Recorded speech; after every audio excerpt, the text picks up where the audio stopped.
Good morning, everybody. Welcome in this webinar about AUTOPILOT. So we are going today to have 4 presentations concerning this EU-funded project. So it's Innovation Action started 1st of January this year, and this Innovation Action will now hold for 3 years. So I'm first going to introduce myself. I'm François Fischer. I'm the coordinator of the project, and I'm working at Ertico as a senior project manager. I will introduce the project with a few slides during 10 minutes, and then I will hold the floor to 3 project participants. First, Mr. Miodrag Jurica from TNO, who will present the magic of Internet of Things for urban driving and more globally for automated driving. Then Mr. Paul from Koning-Bruggen from Technolution, presenting transport planning through Internet of Things. And finally, Ms. Stella Nicolaou from CERT to present the human factor and the Internet of Things. And we will leave some time, I assume 15 minutes, however we can go beyond 12 o'clock, so we have booked this webinar resources until 12:30. And we will have the opportunity for question and answer from the experts, the 3 different experts in this project. So I'm going to start immediately. You can, of course, raise questions during the presentation. However, we will address all questions during the question-answer session, so we are not going to stop between 2 presentations, so that I'm also asking the speakers who are all now connected to GoToMeeting to be ready to take over when I finish my first presentation and so on. So, and again, thank you very much for attending today, and I hope you will get a benefit out of this presentation of this project. So the project is named AUTOPILOT. It stands for Automated Driving Progress by the Internet of Things. You will see in a later slide, this is one innovation action out of many other innovation action. So as the title of the project said, the goal is to use the IoT, Internet of Things technology, to move automated driving towards a new dimension. In other words, in AUTOPILOT, we would like to enhance driving environment perception with the creation of many IoT-enabled sensors. We will integrate IoT platform in the vehicles to make cars IoT objects, and also cars able to manage many IoT objects, and also use cloud and IoT platform to share this IoT sensor data from thousands of sensors, and also to create new mobility services with fully automated vehicles.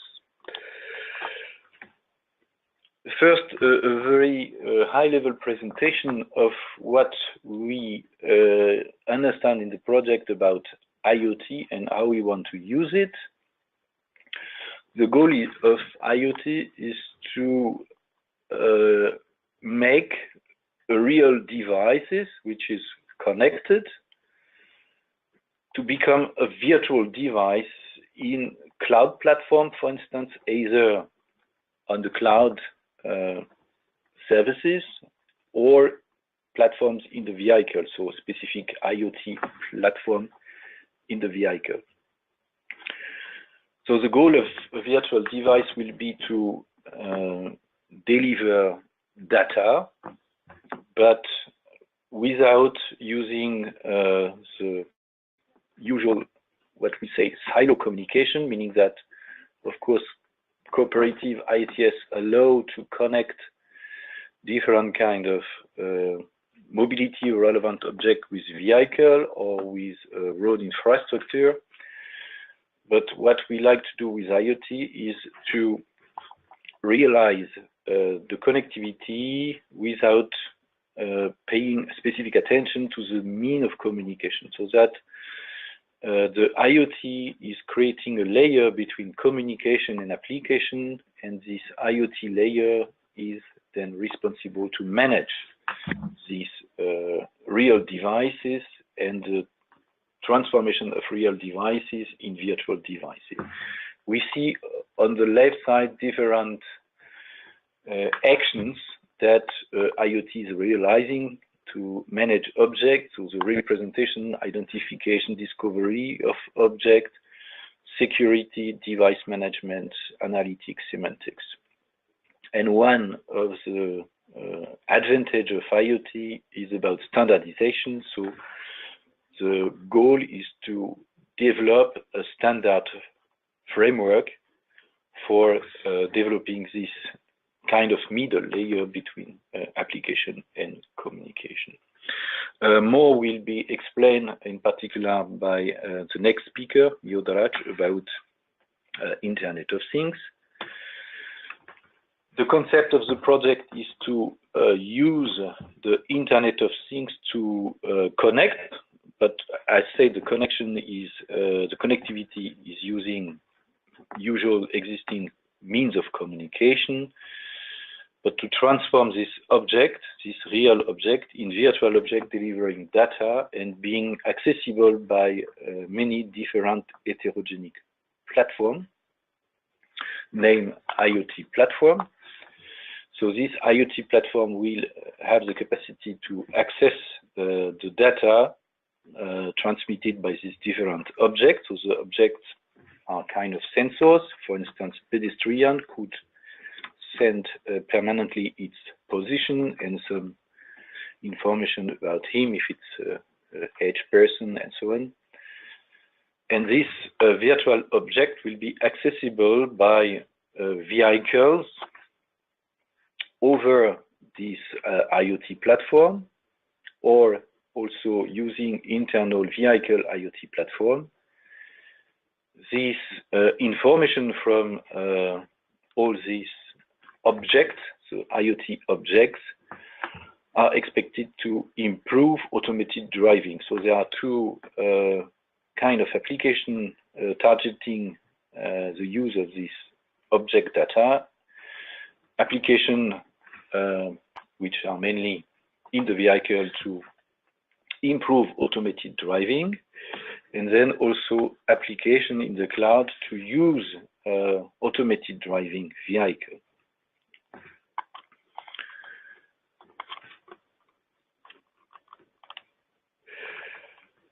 The project has targeted four type of driving modes: urban driving, highway pilot, so automated driving on highway, platooning, not dedicated to truck, but this time for cars, and automated valet parking.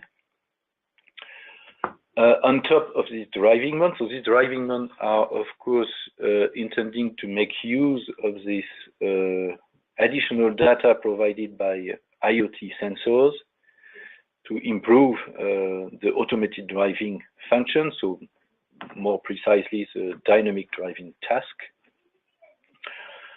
Furthermore, we intend in the project to develop specific driving services, also using IoT and IoT-enabled automated driving vehicles, like for instance city chauffeur services for tourism, so that tourism can jump in automated driving cars and visit cities or historical location. Driverless car rebalancing is also a kind of specific automated driving service to create, for instance, platoon of cars to move the car back to some location, because usually when you offer mobility services, vehicles are going from A to B, but very rarely from B to A, etc. So we have different kind of services, also automated driving route optimization, real-time car sharing, and so on. These are the service we intend to develop on top of automated driving vehicle. The automated driving vehicle and the service will be deployed on 6 pilot sites, 5 pilot sites in Europe. So Tampere in Finland, Livorno, Italy, Brainport, actually Eindhoven in Netherlands, Versailles in France, and Vigo in Spain. And additionally, the project is also bound with a Korean project, so we will have a pilot site in Korea. So you see also the different type of driving mode used on the different pilot sites. We have different kind of impact and associated KPIs. First of all, one impact is to create new IoT device for mobility and for automotive. And there we intend to create more than 1,000 new IoT devices implemented on more than 20 cars. We also intend to improve automated driving with IoT by streaming a lot of additional data compared to existing technology like cooperative ITS, for instance. And we also intend to contribute to IoT standardization. You know that IoT standardization is a kind of ongoing activity, and we will certainly feed the standardization arena with a specific topic related to automotive and mobility. So the project is one of the 5 large-scale pilot projects or innovation action on IoT funded by the European Commission. So it's actually the pilot 5, autonomous vehicle and connected environment. The innovation action is lasting for 3 years, so from January this year till end of 2019. I'm the coordinator. We have currently 45 beneficiaries, not 44, one more. A budget of 25 million euro with a contribution of 20 million euro. The relevant unit in the Commission is DG Connect Unit E4, which is responsible for Internet of Things, and the unit H2 and A1, so smart mobility and robotic and artificial intelligence. Additionally, 2 support action has been launched by the same unit, named Create IoT and U for IoT. These 2 actions are supporting the 5 large-scale pilots, and there are different also areas where IoT is currently discussed, like the Alliance for Internet of Things Innovation, which is an association recently created where this project will also be present and discussed. Thank you very much, and I'm now holding to my colleague Miodrag. So Miodrag, you can go on and ask me to change slides.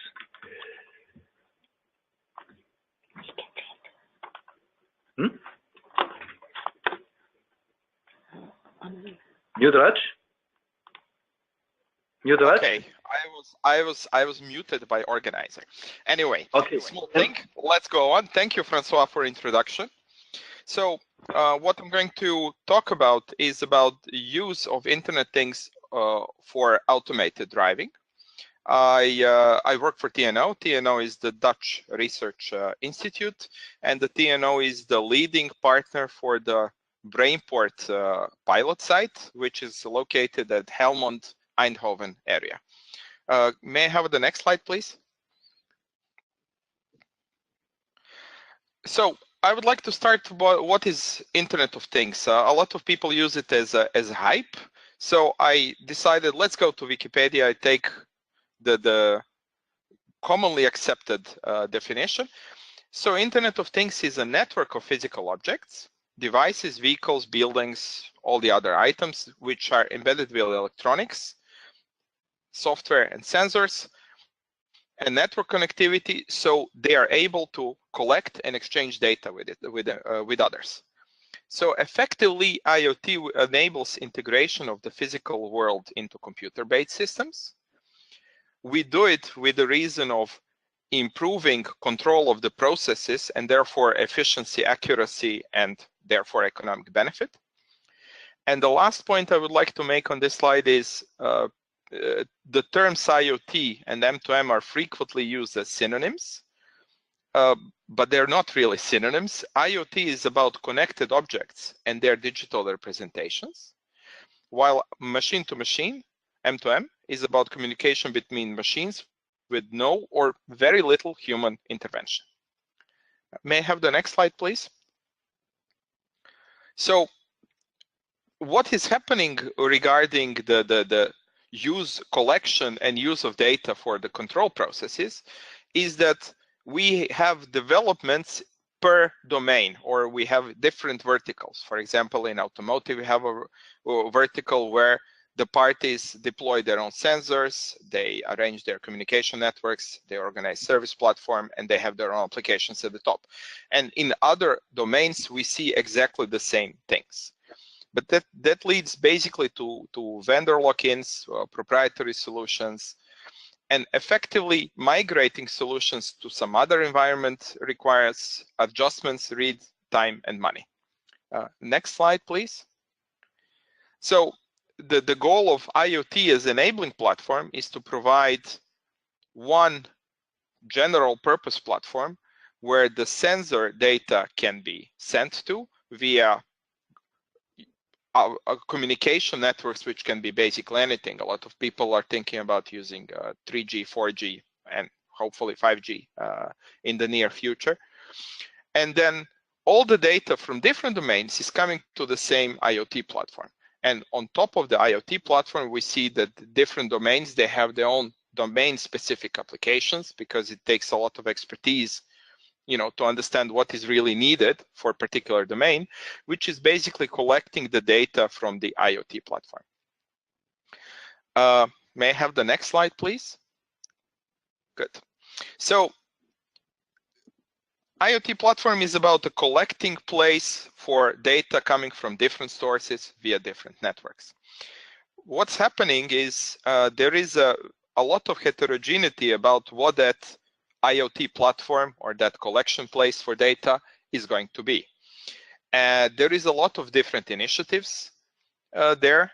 So basically, at some point, European Commission have seen that development, has seen that heterogeneity, and then they have stimulated organization of the relevant parties working on IoT into Alliance for Internet of Things Innovation, which is basically there to try to find the common ground between all the different IoT initiatives.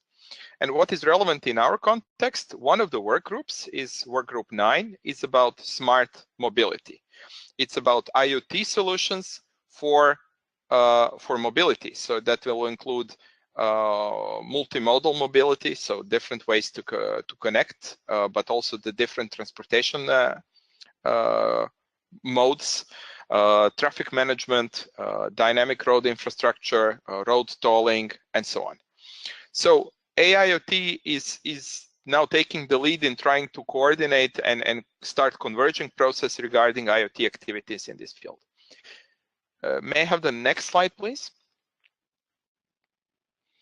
So far, what we had is we can see this figure, the number of blocks. We see there is a clear separation on the left-hand side.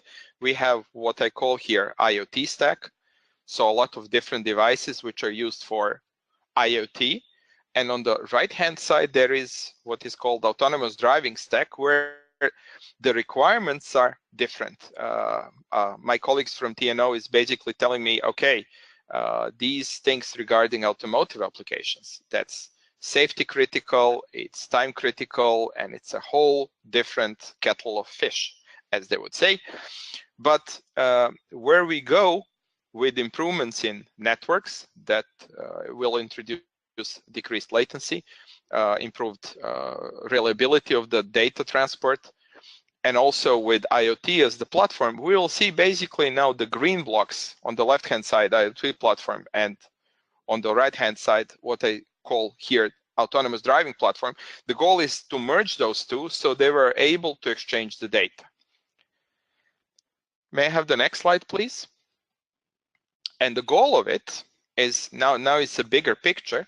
So what we have here with CAR, in the center, we see here a car zone. Car zone is basically the car reading its own sensors and collecting the data for its own sensors, and therefore having a picture about what is going on with itself. And then with the introduction of the cooperative driving, then we have the next circle, which we call here cooperation zone, where the vehicle is exchanging the data with other vehicles in its vicinity, but also some of the traffic and road infrastructure. So think about traffic lights, roadside units along the road, you know, smart roads in general, whatever that may be. And therefore the world, the car has the number of information who is around me and what is going on is bigger.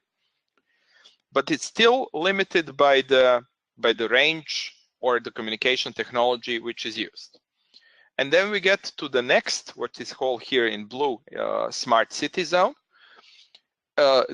When we have IoT and the vehicle can also exchange data with the smart city zone, you can imagine that the car will get, for example, information on roadworks, available parking spaces on the street or in the parking garages, the busyness on the streets, because the smart city zone will include IoT platform there, therefore the data about what is going on in the city. So yet the world of the car becomes bigger. It can get more information. It can create even better world model about what is going around the vehicle and looking at what the vehicle wants to do. And finally, there is this red block, which is basically other IoT systems, meaning the world is even bigger than that. So ultimately, the application running in the vehicle will have, by adding IoT, the application will have many more sources of data and therefore can make even better and more specific world model, which will fit into its, let's say, purposes. May I have the next slide, please? I think this is the general slide. Francois mentioned it already. This is about European large-scale pilot, AUTOPILOT.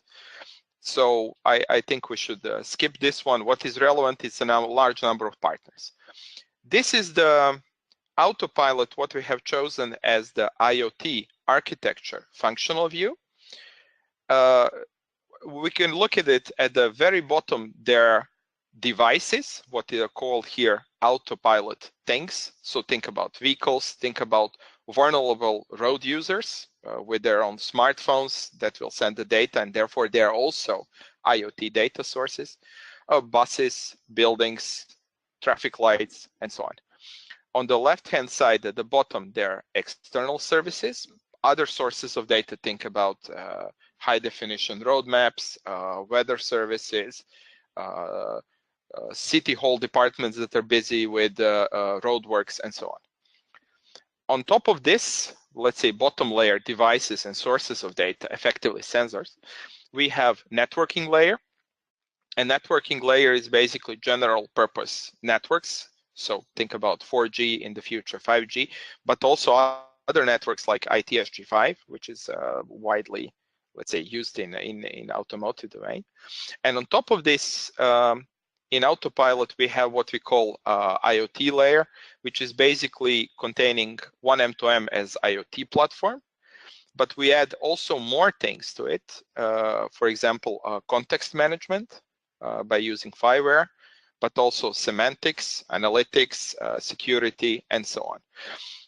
And finally, on the very top, we have application layer, which are really autopilot dedicated applications, referring basically to the 4 use cases Francois mentioned.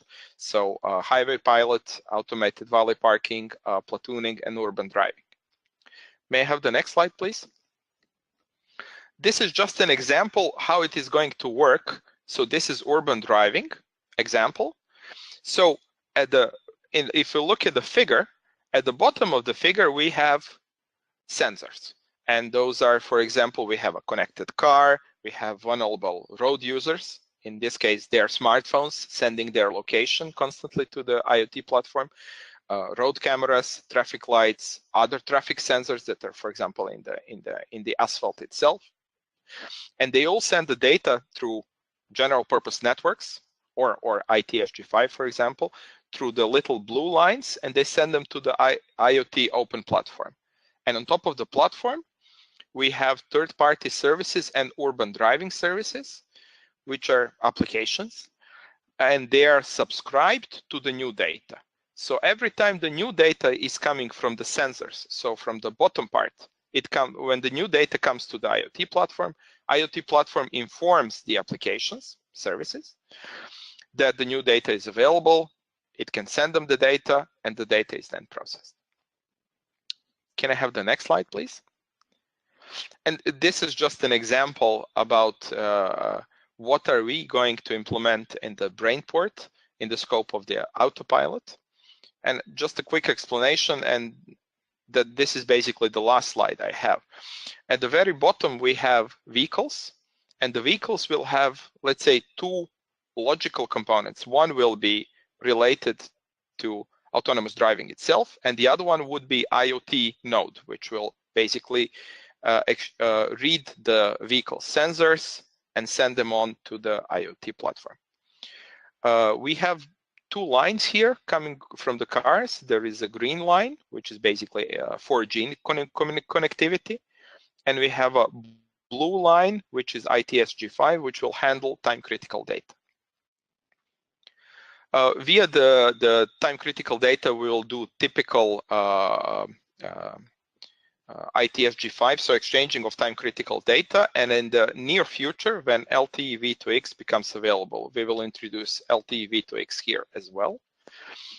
But for non-time critical data, we will go through green lines, through 4G, therefore, towards the eNode B. And at the eNode B, we will have a choice whether to send it to the mobile edge computing nodes, for example, for local data should be kept local. This is our philosophy. So to process it near the car, or to send it towards one M2M platform, which is basically on the left center corner, which says IoT 1M2M platform.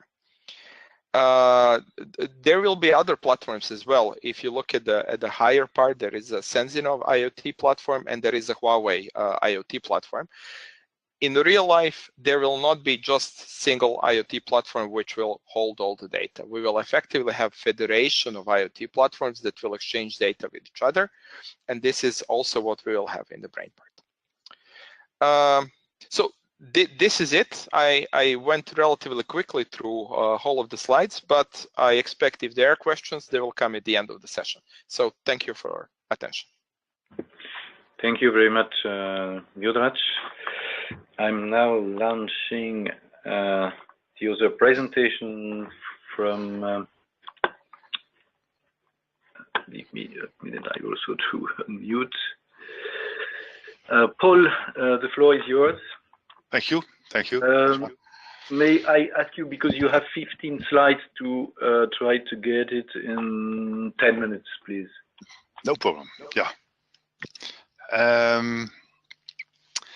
Paul van Koningsveld, Technolution. I think it's in the name of the company, Technology Solutions. So looking at the IoT, we participate in the Autopilot project. Happy to participate in the Autopilot project. But also having the role, okay, suppose all the beautiful stuff Miodrag talked about is in place. What about the service layer? How can we bring IoT to solutions?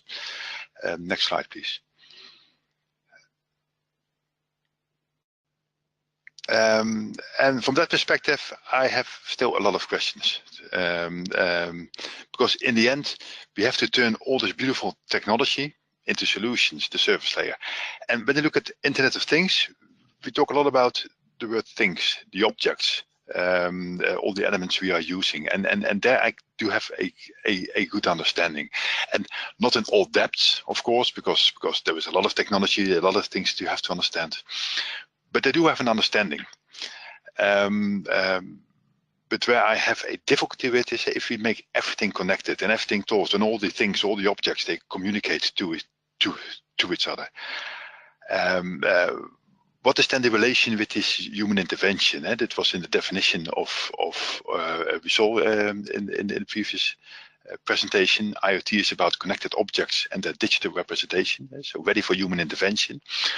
What is the relationship with humans? And then not so much from a perspective of human factors. I'll leave that complexity to Stella, but much more to the solutions that will help us on the street, help us to get to improve road safety, better quality of life. All these more community policy-driven aspects. So I do have still an issue with the word things. Next slide, please. And there was some very nice articles. This is some phrases from an article in The Guardian with a very clear statement. Perhaps you should forget about things when we talk about the Internet of Things. And of course, IT it has strength. It's technology push. It's technology driven, perhaps even. But things are not something that we are attracted to so much. Things are just there. They are there. They're ready to use. If there is a hammer, it is somewhere in my house. When I find it, I can pick it up and I can use it and put it away again. That is how we work with things. And in the world of the digitalization, things too often ask attention from us. They are brought to us via an app on a smartphone or on a smartwatch. But if we have automated vehicles, okay, the vehicle is completely automated. I can just sit and relax. But the vehicle drives into a city. There are children playing.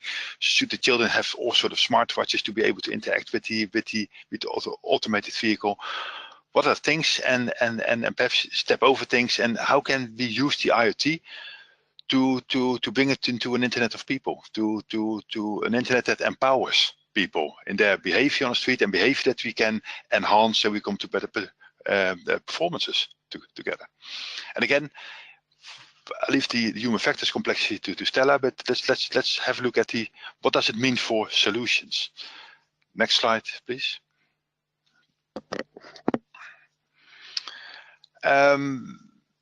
And then when we talk about meaningful and technology that fulfills connected experiences, then we require a set of design principles, set of things that we should think of when we start to design solutions. And these are just some first ideas. We are now while busy with the architecture in the AUTOPILOT, also thinking of, okay, what are the additional rules we need to take into mind when we bring things to the streets, and not only to the motorway, not only to the trunk roads, but also to the little streets, the charming streets.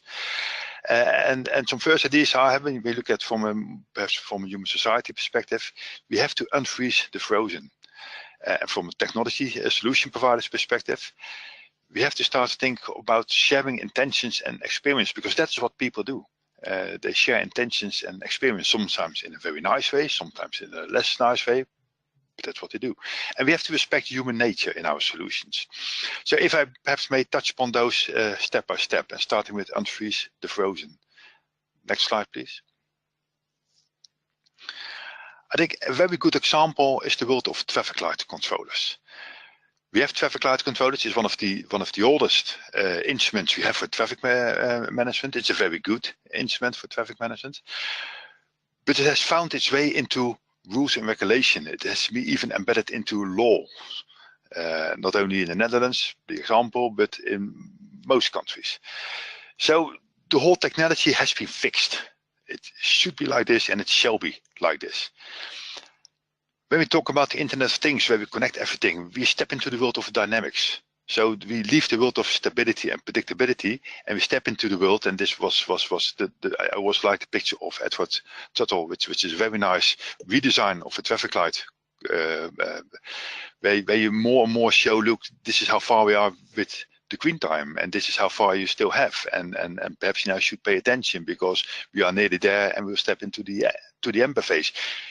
A design that starts to communicate. And I think when we talk about the Internet of Things in the middle, it's much more the right-hand side than the left-hand side. So we should tune the whole traffic light control world into the world of Internet of Things. So if you would like to perhaps give priority, then immediately, and this happened literally last Monday, one guy steps up, say, look, we're not allowed, given the rules and regulations, to give priority to a specific group of road users. But overall, it might be very beneficial to give priority to a group of road users, to give priority to cyclists and buses when you would like to have a CO2 neutral city, to give priorities to automated vehicles if you would like to stimulate autonomous driving. So it will be interesting. So we have to unfreeze everything that has been frozen over the last decades. That's design rule 1. Next slide, please. Sharing intentions and experience, and we can immediately step to the next slide. Again, we see a lot of things that are already there. When we talk about how do we like to perceive your city, we draft policy plans. We do that every 5 years, and then people can have some evenings, they can share their ideas. We have a policy plan, and that's it. I think the Internet of Things now gives us the opportunity to share the intentions and experience. How do we as citizens would like to see our city? And what does CO2 neutral means for us as citizens, for the visitors? Just share it. The same when we are in the traffic. I am heading for a traffic light, but what is my direction? I mean, a traffic and controlled intersections, there are many directions. So if I would like to have some kind of additional green, or yes or no, or if I would like to understand what is the time to green for me, I should be able to connect it to my direction, and perhaps I should share my direction, my intentions with the traffic light controller. And the same for loading and unloading in the little streets. At this very moment, I need this place to unload my cargo for the shops, or perhaps residents in the streets would like to say, look, at this very moment, given the sun, given that the kids are in the house, we would like to use the street as a residential area instead of as a trunk road. And we should be able to share experiences. We see that in society today, we're using Twitter, Facebook, all the other sorts, not always in a very constructive manner, but people want to have their influence on a day-to-day basis and not on an every 5 years or 4 years basis. So given the technology, how can we get the intentions and experience out of it and share it amongst others, so overall we come to a better performance? That's the second design rule. Next slide, please.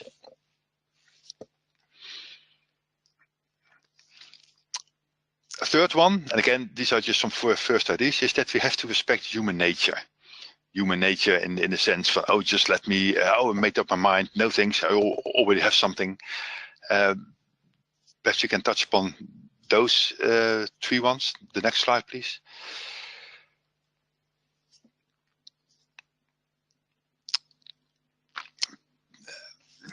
There was these beautiful ideas and they are beautiful ideas of an pedestrian, perhaps even an elderly pedestrian approaches a traffic light. He's recognized, he or she is recognized, and the light goes green. And I don't mind how we communicate, because then, I mean, that's the difficulty of human factors, how we communicate it with each other. But the light goes green, and at the same moment, the pedestrian says, no, I will take another direction because I just would like to visit this shop. Human beings are the ones that change their mind, that change their plans. So there is a success factor in IoT that besides all the connections and all the data we can exchange, we should also be able to handle the intentions and the change in intentions. Yes, I intended to cross the street, but at the last moment I decided to turn to the right because I would like to, because I see a shop I would like to visit. How to deal with these spontaneous decisions. The other one is the, oh, just let me. Let me be with me, myself, and I don't want to interact. People are in moments that they don't want to interact. We also should be open that people are connected and disconnect them from the Internet of Things at the same moment and don't get advices the moment they don't want to get advices. And the third one is the other slide. Is the no thanks, I already have a thing. I already have a car. I love my car. I don't need an autonomous car. There will be people that will be the trendsetters. They will step into the automated vehicle day one. The other ones will they are still fond of their old cars. And this picture always attracts me because I don't think we can afford ourselves this kind of infrastructure, that we start to separate the different groups. I don't think we can afford it on a motorway, really not into the cities, and I don't think we would like to separate things. We don't like to have this separated society. So IoT by definition should work in a hybrid world where people are not connected, where people disconnect themselves from the sense, oh, just let me, or where people change their minds, change their plan. And this is human nature we should respect. Next slide, please. So, given the whole framework that just was presented by Miodrag, the beautiful framework, we start to understand, okay, if we get this in place, we have some wonderful tools in our hands, and we can make things connected. If we bring it to the humans, if we turn this Internet of Things into the Internet of People, we need design rules. Design rules that on the one hand say, okay, we have to change the rules and regulation because we step into a new world. So we cannot say it is not allowed. It was not allowed by then, but now we have new tools, new opportunities. It might be allowed right here and now. It might be even good to allow it. And we need to take into account everything that is human. Humans share their intentions. They look at each other when they try to find eye contact with each other. But they can just change that intention. They can change their plans. These are the things we should embed into the solutions we design. So I still have a lot of questions. I only have made the first step into, okay, what should be the design rules. But in the end, given the design rules we have, we should start to bring them in, the first cut, bring them in into the pilot site. We are together with Tino in the Brainport pilot site. And I think these are the kind of solutions we should work to on this pilot site. Next slide, please.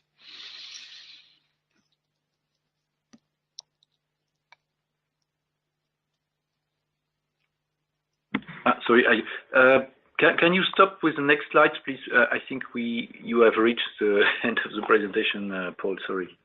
Yeah, no, but the next slide is the end of the presentation. So the whole message is, from my side, is that in the end, whatever you think of technology is good, we should humanize the technology. And that's it from my side. Thank you very much, Paul. I'm now directly handing over to Stella. 1 minute. Okay, please, Stella. Yes, okay. Hello from me as well. I'm Stella Nicolaou from CERT, from the Hellenic Institute of Transport. We are working on several areas in Autopilot, one of them on human factors, especially for VRQ protection, collaborative perception, as we mentioned. So I will just introduce some human factors generally in automated driving, that it is already a big issue for the last 2 years, and then we can try to focus how this can be handled also under the IoT and how can IoT support it. Next slide, please. Yes, you have to press, okay. Regarding safety, some figures coming from the literature. What is the goal of if we have, let's say, safety as the goal, we human factors people have this as a priority.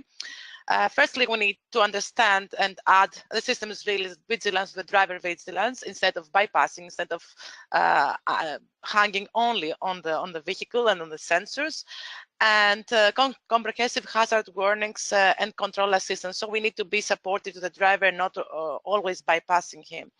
And in case that the driver is out of the loop, the problem is that we have to handle everything from the system, and this is ending us to several unpredictable scenarios, as you have heard for several times in the last 2 years.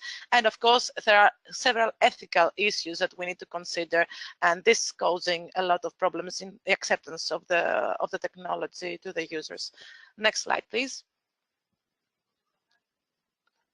So from the market perspective, if you click on once more, Francois, we can see on the hype cycle that autonomous vehicles and Internet of Things are in the highest point. However, automation is something that is indeed in the highest point. Next slide, please. However, next slide. The users' feedback related to the automated vehicles show that safety is the highest expectation of the users, and therefore we need the user acceptance before we reach the deployment. So these have to work together, and that's why we are here to support it. Next slide, please.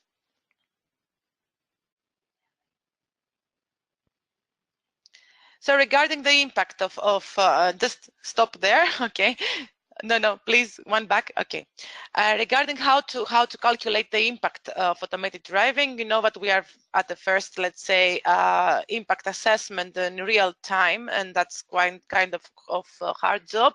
We have two possibilities to do that. One is based on estimates of how automation will resolve current human factors.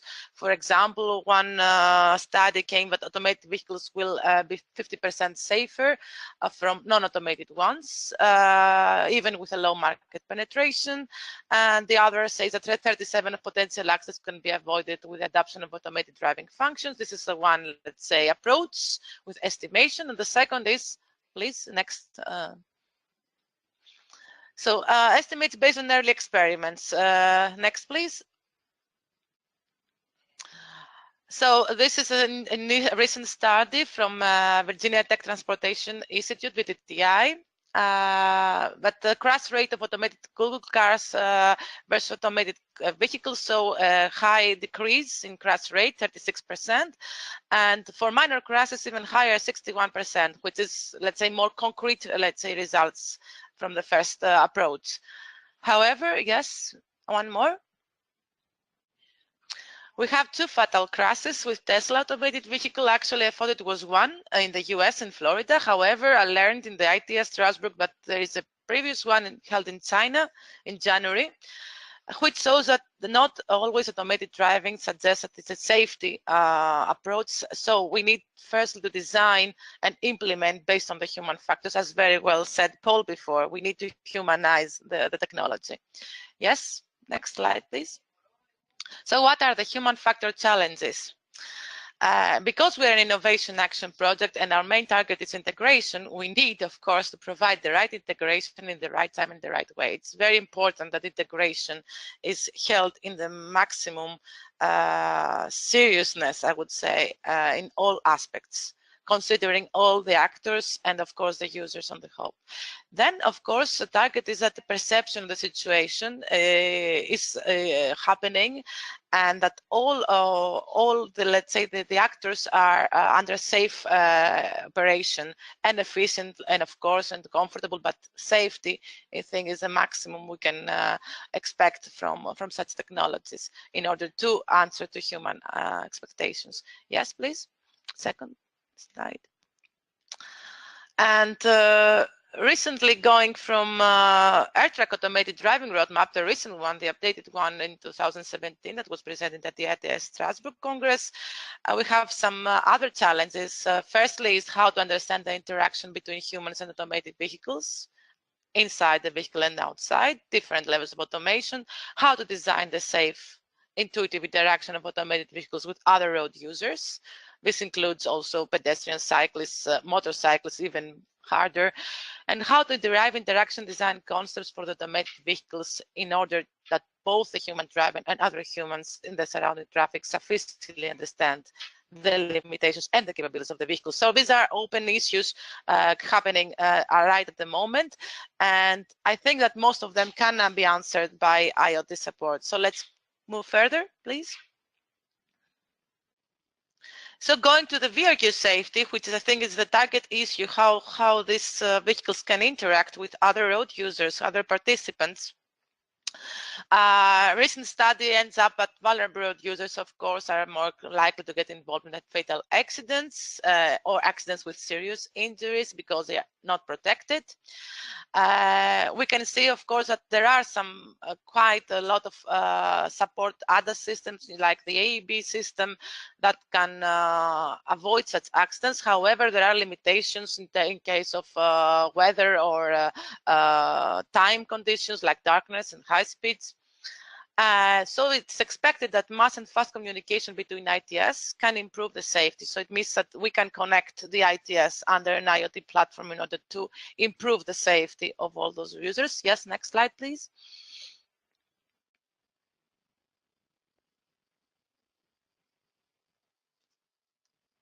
So what about the IoT like cloud-based applications for detecting VRUs? There is a study that says that using a smartphone or a similar device, a connected device, let's say, we can achieve good localization and longitudinal accuracy. So this means that we can really support many safety applications. And if we can consider that all such applications can be embedded by an IoT platform by combining in-vehicle systems and infrastructure support, we can really. Next slide, please. I said the next slide, but probably I was lost. Okay, you hear me now? Okay. Yes. So what is the proposition in AUTOPILOT is what we call it collaborative perception, understanding of connection between all the road participants and the local site. This is our first, let's say, kind of architecture what we are using for the sites in Versailles, the French pilot site, but I think that also other sites are using the same approach. So how we achieve that, we are combining wearable systems based on smart glasses, smart gloves, smartphones for connecting pedestrians and cyclists with the cars and the infrastructure under a new IoT platform that also considers the intentions of those vulnerable road users, as very well posted, and we also consider the chains of intentions as well in our, let's say, scientific approach on this platform. And we also use an open communication and that we are able to fastly transfer the information using the whole, let's say, technology that can be provided through IoT.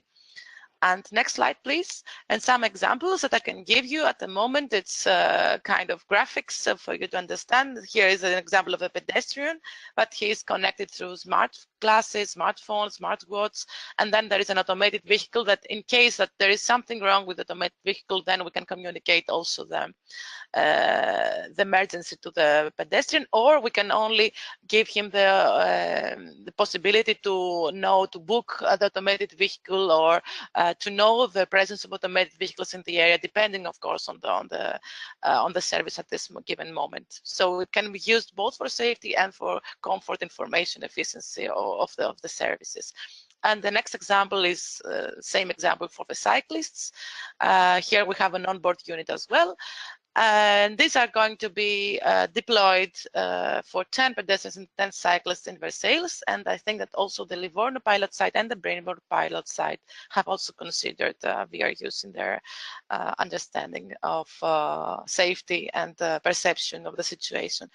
So that's all from me. Any questions are welcome. Thank you. Thank you very much. Have a nice afternoon. And see you. Next presentation is in the ITS Congress in Montreal. Thank you very much. Bye-bye.